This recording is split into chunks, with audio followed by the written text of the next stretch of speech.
जनपद फिरोजाबाद का एकमात्र ऐसा शिक्षण संस्थान जहां पर शिक्षा के साथ साथ मिलते हैं संस्कार, क्योंकि SD memorial English medium school के डायरेक्टर सौरभ लहरी जो कि एक समाज सेवी भी हैं और लगातार इस स्कूल में बच्चों को शिक्षा के साथ संस्कार देने का काम करते हैं। पहले आओ पहले पाओ की योजना पर पहले 100 विद्यार्थियों पर बिना किसी एडमिशन फीस के एडमिशन लिए जाएंगे। तो फिर देर किस बात की है, अपने नौनिहाल को लेकर सीधे चले आइए SD memorial English medium school, झील की पुलिया, Jalesar road, Firozabad.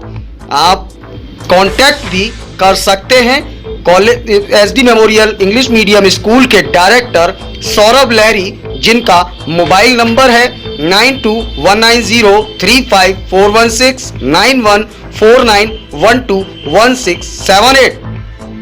SD memorial English medium school को आवश्यकता है मेल फीमेल अनुभवी अध्यापकों की, जो कि बच्चों को शिक्षा के साथ साथ संस्कार भी दे सकें। तो देर किस बात की है, चले आइए झील की पुलिया, Jalesar road, Firozabad, SD memorial English medium school. Admission open, urgent requirement male female teachers in SD memorial school, झील की पुलिया, Jalesar road, Firozabad. You can contact us.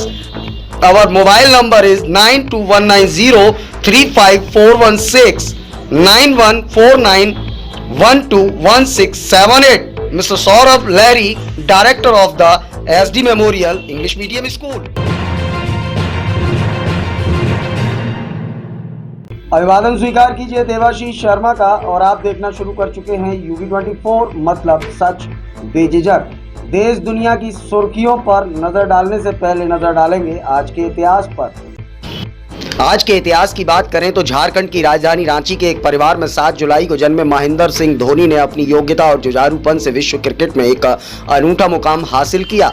Mahendra Singh Dhoni की सफलताओं को देखते हुए उन्हें पद्म भूषण, पद्मश्री और राजीव गांधी खेल रत्न पुरस्कार से सम्मानित किया गया। माही के नाम से लोकप्रिय धोनी आईसीसी की तीनों विश्व प्रतियोगिताओं को जीतने वाले इकलौते कप्तान हैं। भारतीय सिनेमा के इतिहास में 7 जुलाई का एक खास महत्व है। दरअसल 1896 में इसी दिन फ्रांस के सिनेमैटोग्राफर ल्यूमर भाइयों ने भारतीय सिनेमा की नींव रखी। इन दोनों भाइयों ने इस दिन बंबई के वॉटसन होटल में 6 फिल्मों का प्रदर्शन किया। इन फिल्मों को देखने के लिए टिकट की कीमत तब 1 रुपए रखी गई थी और उस समय के अखबारों ने इसे सदी का चमत्कार बताया था। इस कार्यक्रम को दर्शकों का अपार प्रोत्साहन मिला, जिससे प्रभावित होकर जल्द ही कलकत्ता और अब कोलकाता और मद्रास, अब चेन्नई में भी फिल्मों का प्रदर्शन होने लगा और भारतीय फिल्म का निर्माण का रास्ता खुला। देश दुनिया के इतिहास में 7 जुलाई की तारीख पर दर्ज अन्य प्रमुख घटनाओं की अगर बात करें तो हम आपको बताते हैं कि कौन सी वो घटनाएं थी जिन्होंने इतिहास के स्वर्णिम पन्नों में अपना स्थान बनाया था। 7 जुलाई सन 1456 में जॉन ऑफ आर्क को उनकी मृत्यु के 25 साल बाद दोष मुक्त करार दिया गया। 7 जुलाई सन 1656 में सिखों के 8वें गुरु हरकिशन का जन्म हुआ। 7 जुलाई सन 1758 में आधुनिक त्रावणकोर के निर्माता राजा मार्तंड वर्मा का निधन हुआ। 7 जुलाई सन 1896 में भारत में सिनेमा का प्रवेश, मुंबई के वॉटसन होटल में ल्यूमर बंधुओं ने फिल्मों की पहली बार प्रदर्शन किया। 7 जुलाई सन 1912 में अमेरिका खिलाड़ी जिम थॉर्प ने स्टॉकहोम ओलंपिक में 4 स्वर्ण पदक जीतकर तहलका मचाया। 7 जुलाई सन 1928 में स्लाइस्ड ब्रेड की पहली बार बिक्री हुई, इसे मशीन से काटकर तैयार किया गया। 7 जुलाई सन 1930 में ब्रिटिश लेखक आर्थर कॉनन डॉयल का निधन हुआ। 7 जुलाई सन 1948 में बहुउद्देशीय परियोजना के लिए दामोदर घाटी निगम की स्थापना की गई। 7 जुलाई सन 1978 में सोलोमन द्वीप ने यूनाइटेड किंगडम से अपनी आज़ादी का ऐलान किया। 7 जुलाई सन 1985 में महज 17 साल की उम्र में बोरिस बेकर ने विंबलडन जीता। 7 जुलाई सन 1981 में क्रिकेट के सफलतम खिलाड़ियों में शुमार पूर्व भारतीय कप्तान महेंद्र सिंह धोनी का जन्म हुआ था। 7 जुलाई सन 1999 में परमवीर चक्र विजेता कैप्टन विक्रम बत्रा देश की रक्षा करते हुए शहीद हो गए थे। 7 जुलाई सन 2021 में केंद्रीय मंत्रिपरिषद का बहुप्रतीक्षित फेरबदल व विस्तार संपन्न हुआ। रविशंकर प्रसाद और सूचना व प्रसारण मंत्री प्रकाश जावड़ेकर सहित कुल 12 मंत्रियों की छुट्टी, जबकि ज्योतिरादित्य सिंधिया, नारायण राणे और सर्बानंद सोनोवाल समेत 36 नए चेहरों को सरकार जगह दी गई। तो ये तो बात रही 7 जुलाई के इतिहास की, कि 7 जुलाई के दिन का इतिहास के स्वर्णिम पन्नों में किस तरीके से दर्ज है और कौन सी वो घटनाएं थी जिन्होंने इतिहास के स्वर्णिम पन्नों में अपना स्थान बनाया था, जिनको लेकर हमने आपको बताया सिलसिलेवार ब्यौरा। अब बात करते हैं सुबह की सुर्खियों में। मनी लॉन्ड्रिंग केस मामले में सत्येंद्र जैन को लेकर दिल्ली हाई कोर्ट में आज अहम सुनवाई। आज से राजस्थान में आरएसएस के प्रांत प्रचारकों का मंथन, मोहन भागवत होंगे शामिल। सिख दंगे 1984 में एसआईटी ने कानपुर से 2 को किया गिरफ्तार, अब तक 15 हुए अरेस्ट। अफगानिस्तान की धरती पर आतंकवाद को पनपने नहीं देंगे, बोला तालिबान। ब्रिटेन की गृह सचिव प्रीति पटेल चाहती हैं बोरिस जॉनसन का इस्तीफा, बोले सूत्र।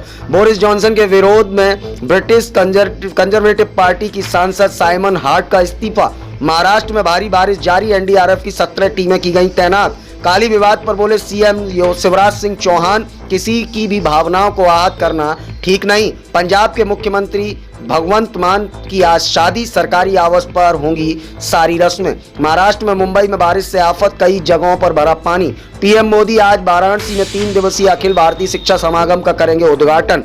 शिवसेना का सामना में लेक एलपीजी सिलेंडर के बढ़ते दाम पर साधा निशाना। महाराष्ट्र में बारिश को लेकर रायगढ़, रत्नागिरी और सिंधुदुर्ग में 9 जुलाई तक रेड अलर्ट जारी। अब खबरें विस्तार से। रिश्तेदार ने 5 स्टार होटल में किया महिला का रेप, न्यायिक हिरासत में भेजा गया आरोपी। मुंबई पुलिस ने शहर के लोअर पेरोल में एक 5 स्टार होटल में एक महिला के साथ कथित तौर पर रेप करने वाले आरोपी को 38 साल के एक व्यक्ति को गिरफ्तार किया है। आरोपी पीड़िता का रिश्तेदार है, मुंबई में विरार में रहता है। शुरुआत में मामला नवी मुंबई में दर्ज किया गया था, लेकिन बाद में एनएम जोशी मार्ग स्थित स्टेशन में ट्रांसफर कर दिया गया, क्योंकि अपराध कथित रूप से उनके अधिकार क्षेत्र में हुआ था। भाजपा को महुआ मोहित्री की ललकार, मरते दम तक अपने बयान का करूंगी बचाव, चाहे जितनी एफआईआर कराओ। फिल्म काली के पोस्टर विवाद में महुआ बनर्जी के खिलाफ मध्य प्रदेश में एफआईआर दर्ज हुआ। और आपको बता दें कि अपने बयान के बाद वह भारतीय जनता पार्टी के नेताओं के निशाने पर हैं। भाजपा के हमलावर होने के बाद टीएमसी सांसद ने अपने तेवर और कड़े कर लिए हैं। उन्होंने एक ट्वीट किया जिसमें उन्होंने भगवा पार्टी को सीधे ललकारा। महुआ ने कहा, मरते दम तक अपने बयान पर कायम रहेंगी और एफआईआर का सामना अदालत में करेंगी। दरअसल काली मां के विवादित पोस्टर पर बयान देकर महुआ फंस गई। इस बयान में खुद उनकी पार्टी ने उनसे दूरी बना ली है।